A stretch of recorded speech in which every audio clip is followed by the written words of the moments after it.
तो आपके भी दोस्त हैं और बहुत ख़ास दोस्त हैं, बहुत अच्छे दोस्त हैं और वो आपके घर आते हैं, जाते हैं और आपके घर में फैमिली की तरह वो एक-दूसरे से मिलते हैं और आपके घर में अगर बहन है और बेटी है, तो आपको सँभल के रहना चाहिए। ये जो सच्ची कहानी मैं सुनाने जा रहा हूँ, वो ज़रूर सुनना चाहिए। ये सच्ची कहानी मध्य प्रदेश की है, आइए सुनते हैं। कोई भाई इतना निर्दयी हो सकता है कि वो अपनी बहन के प्यार को कुल्हाड़ी से काट डाले? और क्या कोई प्रेम कहानी इतनी खौफनाक हो सकती है कि उसका अंत एक सिर कटने और दूसरी जान के जाने से हो? मध्य प्रदेश के जबलपुर में एक ऐसा सनसनीखेज मामला सामने आया है जिसने पूरे शहर को दहला दिया, जहां एक भाई ने अपने जीजा का सिर काटा और बहन ने भी उसी दिन दुनिया को अलविदा कह दिया।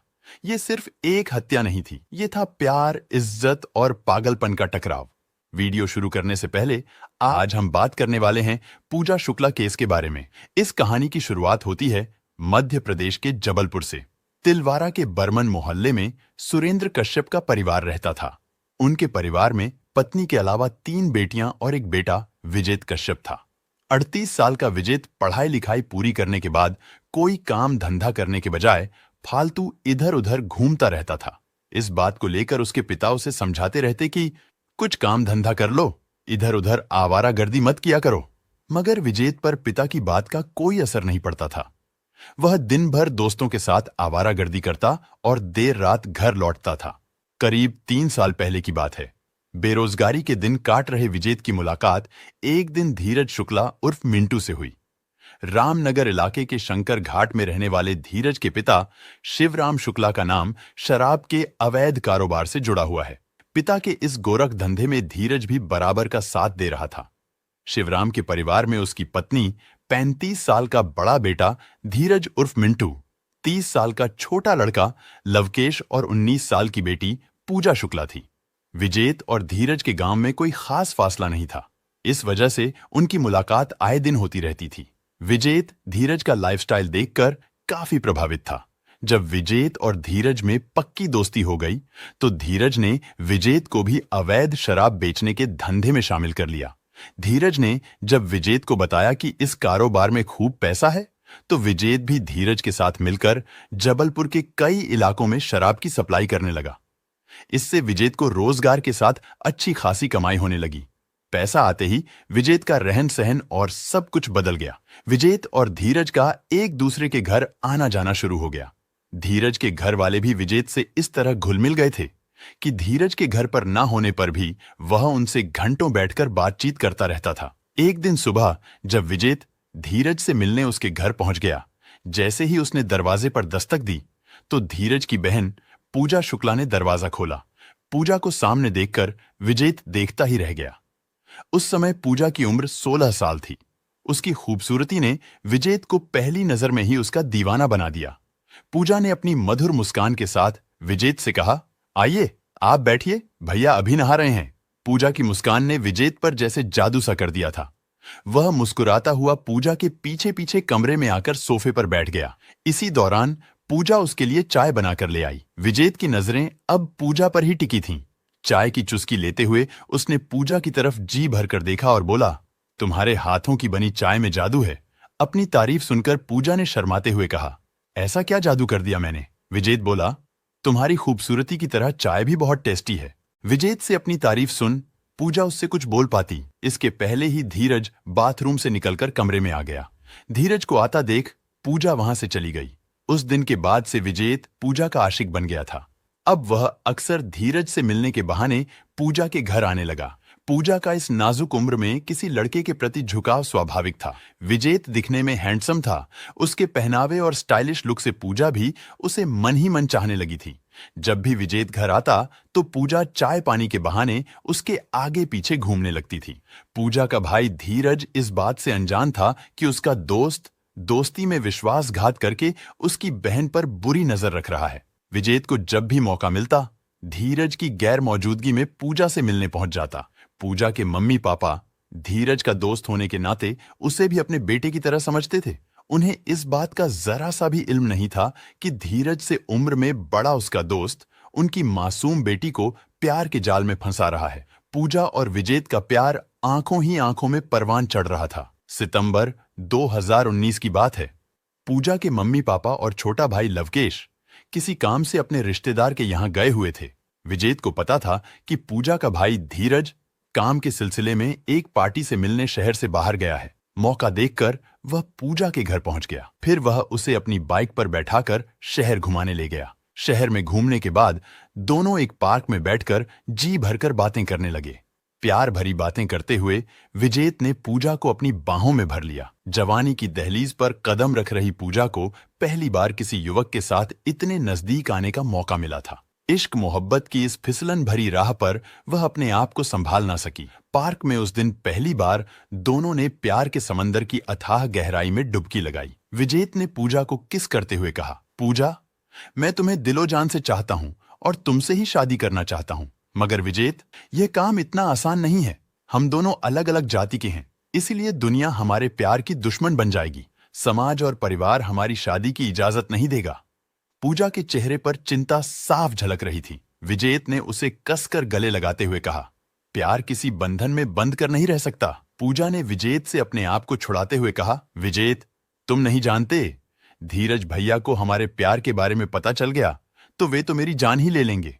विजेत ने पूजा को सीने से लगाते हुए कहा, पूजा, दुनिया की कोई भी ताकत मुझे तुमसे जुदा नहीं कर सकती। प्यार की दुनिया में खोए ये दो प्रेमी अच्छी तरह से जानते थे कि प्यार की राह भले ही आसान हो, मगर शादी की राह कांटों की सेज से कम नहीं होती। उस दिन खूब मौज मस्ती करके दोनों अपने अपने घर चले गए। विजेत का मन पूजा से शादी करने के लिए उतावला था, मगर पूजा अभी 18 साल की नहीं हुई थी। विजेत जानता था कि नाबालिग उम्र में वह पूजा से शादी नहीं कर सकता। ऐसे में इंतजार करने के अलावा उसके सामने कोई दूसरा रास्ता नहीं था। अगले साल जैसे ही पूजा शुक्ला ने अपने जीवन के 18 साल पूरे किए तो विजेत कश्यप ने हिम्मत करके पूजा के घर वालों से शादी का प्रस्ताव रख दिया। विजेत के इस प्रस्ताव से पूजा के घर में हड़कंप मच गया। धीरज का तो खून खौल उठा। उसने विजेत को भला बुरा कहते हुए साफ तौर पर कह दिया कि यह शादी हरगिज नहीं हो सकती। गांव देहात के इलाकों में आज भी दूसरी जाति में शादी करना सामाजिक परंपराओं का उल्लंघन माना जाता है। समाज में बदनामी का डर भी था। उस दिन के बाद से विजेत की धीरज के घर आने पर पाबंदी लगा दी गई और घर वाले पूजा पर सख्त नजर रखने लगे। पूजा और विजेत के प्यार पर जब पहरा लगा तो दोनों बेचैन हो गए। कभी कभार मोबाइल पर छिप छिप कर बातचीत करके अपने मन की तसल्ली कर लेते। उन्हें एक दूसरे के बगैर रहना नागवार लगने लगा। आखिरकार काफी सोच विचार करने के बाद दोनों ने निर्णय कर लिया कि प्रेम के पंछी किसी पिंजरे में कैद होकर ज्यादा दिन नहीं रहेंगे। दिसंबर 2020 में एक रात विजेत अपनी प्रेमिका पूजा को घर से भगा ले गया। दूसरे दिन सुबह देर तक जब पूजा अपने कमरे से बाहर नहीं निकली तो उसकी मां ने अंदर जाकर देखा। पूजा अपने बिस्तर पर नहीं थी। पूरे दिन पूजा का भाई धीरज और उसके पिता उसकी तलाश करते रहे। जब उन्हें पूजा की कोई खोज खबर नहीं मिली तो उन्होंने तिलवारा थाने में पूजा के गायब होने की रिपोर्ट दर्ज करा दी। पुलिस रिपोर्ट में घर वालों ने यह बताया कि विजेत पूजा को बहला फुसलाकर ले गया है। पूजा और विजेत के साथ भागने की खबर पूरे मोहल्ले में फैल गई और उसके परिवार की बदनामी होने लगी। मोहल्ले के लोग चटखारे लेकर पूजा और विजेत के प्रेम प्रसंग की चर्चा करने लगे। सबसे ज्यादा जिल्लत का सामना पूजा के भाई धीरज को करना पड़ा। बदनामी के डर से उसका घर से निकलना मुश्किल हो गया था। उधर घर से भागकर विजेत और पूजा ने जबलपुर के मातेश्वरी मंदिर में जाकर शादी कर ली। विजेत ने जीवन भर पूजा का साथ निभाने का वादा किया। इसके बाद दोनों हनीमून के लिए दिल्ली चले गए। कुछ दिनों तक दिल्ली और आसपास के इलाकों में मौज मस्ती करने के बाद जबलपुर आकर विजेत पूजा के साथ गंगानगर में अपने चाचा के मकान में रहने लगा। कुछ दिन प्यार मोहब्बत का नशा दोनों पर छाया रहा, लेकिन समय के साथ आर्थिक तंगी से दोनों परेशान हो गए थे। फिर 2 फरवरी 2021 को पुलिस ने एक दिन विजेत और पूजा को खोज निकाला। थाने में घर वालों के सामने पूजा ने लिखित बयान देकर साफ कह दिया कि उसने अपनी मर्जी से विजेत से शादी की है और वह उसी के साथ रहना चाहती है। पूजा के घर वाले उसे उसी हाल पर छोड़कर घर वापस आ गए। शादी से पहले विजेत ने पूजा को जो ख्वाब दिखाए थे वे धीरे धीरे झूठ साबित होने लगे। विजेत के संग 3 महीने में ही पूजा जान चुकी थी कि विजेत रंगीन मिजाज का युवक है। और उसे यह भी पता चला कि 2018 में उसके खिलाफ थाने में एक नाबालिग लड़की से छेड़छाड़ में पोक्सो एक्ट का मामला दर्ज हुआ था। इस बात को लेकर दोनों के बीच मनमुटाव भी बढ़ने लगा। दोनों के बीच झगड़े होते होते नौबत अब मारपीट तक आ चुकी थी। पूजा के अरमानों का गला घोंटा जा रहा था। जब विजेत आए दिन पूजा के साथ मारपीट करने लगा तो पूजा परेशान होकर 7 मार्च 2021 को फोन करके अपने भाई को बुला लिया। धीरज पहले ही विजेत से गुस्से में था, ऊपर से वह उसकी बहन से मारपीट करने लगा। गुस्से में आग बबूला होकर वह पूजा को अपने घर शंकरा घाट ले आया।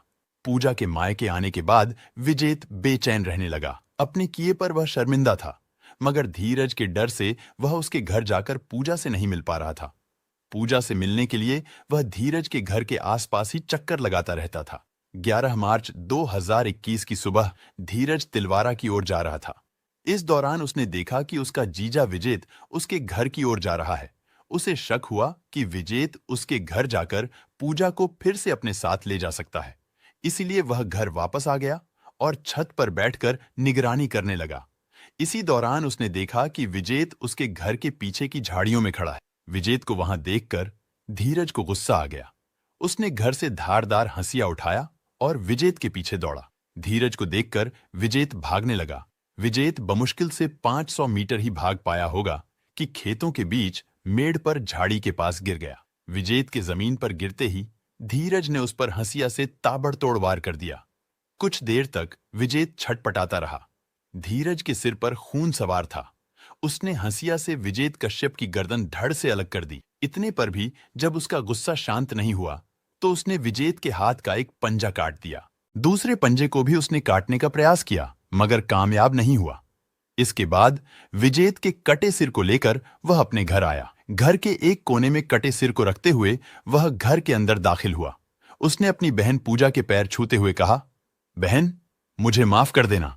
विजेत तुझे भगा कर ले गया था। उस अपमान को तो मैं बर्दाश्त कर लिया, मगर कोई मेरी बहन के साथ मारपीट करे, यह बर्दाश्त नहीं कर सकता। आज मैंने उसका खेल खत्म कर दिया है। पूजा धीरज की बातें सुनकर हैरान हो गई। जैसे ही उसकी नजर बाहर की तरफ कोने में रखे कटे सिर पर पड़ी तो उसके मुंह से चीख निकल गई। करीब जाकर उसने अपने पति विजेत का कटा हुआ सिर देखा और पल भर में बेहोश हो गई। धीरज ने विजेत के कटे सिर और हंसिया को एक थैले में रख लिया और बाइक स्टार्ट कर 7 किलोमीटर दूर तिलवारा थाने पहुंच गया। 11 मार्च 2021 को महाशिवरात्रि का त्योहार मनाया जा रहा था। तिलवारा थाने के पुलिस और ज्यादातर स्टाफ मंदिरों के आसपास सुरक्षा के लिए तैनात थे। दोपहर के समय अचानक एक बाइक सवार युवक हाथ में एक थैला लिए थाने में दाखिल हुआ। थाने में मौजूद एक पुलिसकर्मी की नजर उस पर पड़ी। बाइक पर आए युवक के कपड़े रक्त से सने हुए थे। पुलिसकर्मी ने उसे दूर से देखते ही पूछा, कौन हो तुम? यहां किस लिए आए हो? उस युवक ने अपने साथ लाए थैले को जमीन पर रखते हुए कहा, साहब, मेरा नाम धीरज शुक्ला है। बर्मन मोहल्ले का विजेत कश्यप मेरी बहन को भगा कर ले गया था। आज मैंने उसका कत्ल कर दिया है। मुझे गिरफ्तार कर लीजिए। इस थैले में उसका सिर और हाथ का पंजा काट कर लाया हूं। युवक की बात सुनकर थाने में मौजूद पुलिसकर्मी सदमे में आ गए। उन्होंने देखा कि थैले में से रक्त की बूंदें टपक रही थीं। धीरज के हाथ से थैला लेते हुए जब पुलिसकर्मी ने देखा तो वह हैरान रह गया। तत्काल घटना की सूचना वरिष्ठ पुलिस अधिकारियों को दी गई।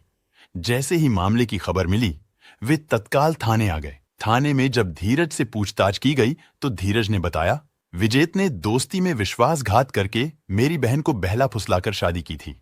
इस अपमान का बदला लेने के लिए मैंने उसकी हत्या कर दी। मैं ठान चुका था कि या तो वह जीवित रहेगा या मैं। तिलवारा पुलिस ने आरोपी धीरज की निशानदेही पर हत्या में इस्तेमाल हंसिया और रक्त से सने उसके कपड़े आदि जब्त कर लिए। आरोपी की सूचना पर पुलिस जब रामनगर इलाके के एक खेत में पहुंची तो वहां विजेत का धड़ पड़ा हुआ था। वहां पर विजेत के घर वाले और रिश्तेदारों की भीड़ लगी हुई थी। तिलवारा पुलिस ने शव का पंचनामा तैयार कर उसे पोस्टमार्टम के लिए हॉस्पिटल भिजवा दिया। इधर धीरज के घर से जाने के बाद उसकी बहन पूजा को जैसे ही होश आया, वह दौड़कर खेत की तरफ गई। वहां विजेत के बिना सिर के धड़ को देखकर उसके सब्र का बांध टूट गया। उसे यकीन नहीं हो रहा था कि शादी के 3 महीने के भीतर ही उसके सारे ख्वाब रेत की तरह ढह गए। शोक से व्याकुल वह अपने घर आई और एक कमरे में जाकर जोर जोर से रोने लगी। चीख पुकार सुनकर आसपास की महिलाएं घर आईं। पूजा की मां रो रोकर सबको घटना की जानकारी देने लगी। घंटे 2 घंटे के बाद जब पूजा के रोने की आवाज कमरे से आनी बंद हुई तो उसकी मां ने कमरे के अंदर जाकर देखा तो उसकी चीख निकल गई। चीख सुनकर पूजा के पिता दौड़कर आए और देखा पूजा पंखे से लटकी हुई थी। पूजा अपनी ओढ़नी के सहारे पंखे से लटकी थी। पुलिस को जैसे ही पूजा की इस बात की खबर मिली, वे तुरंत घटनास्थल के लिए निकल गए। वहां पहुंचने पर पूजा को पंखे से उतारकर जांच पड़ताल किया गया। पुलिस को शक था कि कहीं धीरज ने विजेत से पहले पूजा की हत्या करके पंखे से तो नहीं लटका दिया। फूटा ताल में रहने वाले मृतक विजेत के ममेरे भाई और रिश्तेदारों ने पुलिस के सामने यह आरोप लगाया कि पूजा ने आत्महत्या नहीं की, बल्कि उसकी हत्या की गई है। उनका कहना था कि विजेत की हत्या के बाद धीरज ने पूजा को पंखे से लटका दिया था। यह हत्या पूरी योजना बनाकर की गई है ताकि किसी को संदेह न हो। वे नहीं चाहते थे कि पूजा अपने भाई और अन्य रिश्तेदारों के खिलाफ गवाही दे। महाशिवरात्रि के धार्मिक उत्सव पर इस तरह की घटना होने से पूरे क्षेत्र में तनाव का माहौल बन गया था। पुलिस ने दोनों शवों का पोस्टमार्टम कराया। फिर पुलिस की मौजूदगी में अलग अलग स्थानों पर पूजा और विजेत का अंतिम संस्कार कराया गया। पूजा और विजेत की प्रेम कहानी का दुखद अंत हो चुका था। पुलिस ने धीरज शुक्ला के इकबालिया बयान के आधार पर आईपीसी की धारा 302 के तहत विजेत की हत्या का मुकदमा दर्ज कर उसे न्यायालय में पेश किया, जहां से उसे जेल भेज दिया गया। रक्षाबंधन के दिन पूजा जिस भाई की कलाई पर राखी बांधकर अपनी रक्षा का जिम्मा सौंपती थी, वही भाई उसके प्यार का दुश्मन बन गया। जात पात की संकुचित विचारों की बेड़ियों में जकड़े भाई ने बहन की मांग का सिंदूर उजाड़ दिया, जिसके चलते बहन को मौत को गले लगाने पर मजबूर होना पड़ा। इस कहानी को सुनाने का मकसद किसी को ठेस पहुंचाना नहीं था, सिर्फ और सिर्फ जागरूक करना था। और दोस्तों, ये वीडियो अच्छी लगी हो तो लाइक करना है, कमेंट करना है, वीडियो को शेयर करना है। और आप इस चैनल पे नए हैं तो चैनल को सब्सक्राइब जरूर करना है। धन्यवाद।